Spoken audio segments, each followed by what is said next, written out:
નમસ્કાર.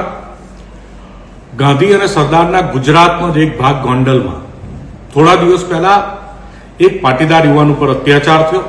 તંત્ર એની વાત સાંભળતું નહોતું કે આને ન્યાય મળે એવું લાગતું નહોતું.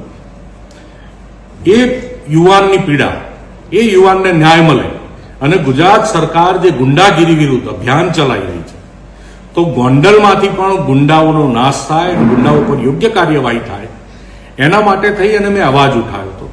એ પરિવારનો પ્રશ્ન જે તે રીતે પતી ગયો હતો.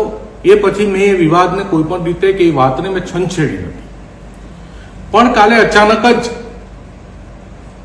એ જ એરિયામાં મારા વિરુદ્ધ હાય હાયના નારા લાગે. મને એમ કે તમે ગોંડલમાં આવો.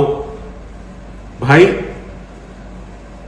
હું તમારી જ પાર્ટીનો કાર્યકર છું અને ભૂતકાળમાં આખું ગુજરાત ગોંડલ સહિત 4 થી 8 વાર ફરી ચૂક્યો છું, વિધાઉટ બોડીગાર્ડ, વિધાઉટ ડ્રાઈવર, એકલો. અને ફરીથી હવે સમય આવવાનો છે, હું આખું ગુજરાત ફરવાનો છું.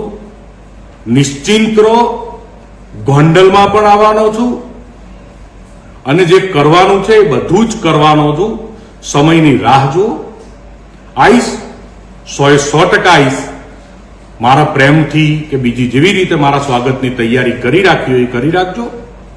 એકલો જ આવવાનું.